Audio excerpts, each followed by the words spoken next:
politique énergétique européenne est au croisement de deux objectifs. Premièrement, progresser dans la transition bas carbone pour réduire les émissions de gaz à effet de serre et atteindre la neutralité carbone d'ici 2050. Et deuxièmement, accroître la souveraineté énergétique en diversifiant les sources d'approvisionnement et en réduisant les dépendances extérieures. Cette nécessité d'une plus grande souveraineté énergétique est notamment liée à une augmentation des tensions géopolitiques en Europe. A priori, ces objectifs de transition et de souveraineté peuvent coïncider. La réduction de la part des énergies fossiles dans le mix énergétique permet à la fois de progresser dans la décarbonation et de réduire la dépendance aux importations. À horizon 2040, les objectifs européens sont ambitieux. La part des énergies fossiles dans le mix électrique serait réduite à environ 5%, tandis que le ratio de dépendance atteindrait environ 30%. Les évolutions récentes de ces deux indicateurs sont contrastées. La part des énergies fossiles dans le mix électrique s'est réduite de 40% en 2019 à 30% en 2024. Par contre, la souveraineté énergétique progresse beaucoup moins, puisque la dépendance aux importations est passée de 60 à 58% entre 2019 et 2023.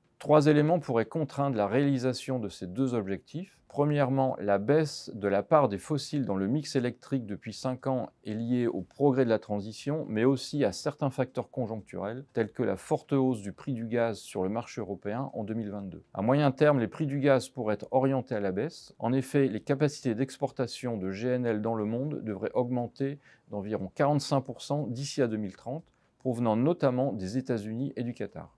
Deuxièmement, certains événements récents de surproduction électrique ou d'instabilité du réseau ont rappelé la nécessité d'améliorer la flexibilité du système électrique parallèlement au développement des énergies renouvelables. Cette flexibilité passe à la fois par des investissements dans le réseau et les capacités de stockage et par le maintien d'une certaine proportion d'énergie pilotable, c'est-à-dire le nucléaire ou le gaz, dans le mix énergétique. Étant donné le temps nécessaire à la mise en œuvre de ces investissements, l'appoint du gaz dans le mix électrique pourrait rester important à moyen terme. Et enfin, troisièmement, le développement des énergies renouvelables dépend pour une grande part des importations de biens d'équipement et de matières premières, notamment des matériaux critiques. Les capacités de production européennes sont en développement. Néanmoins, la dépendance aux importations devrait rester importante dans un premier temps, étant donné le délai nécessaire pour augmenter l'autonomie européenne et l'avantage important de certains pays producteurs tels que la Chine.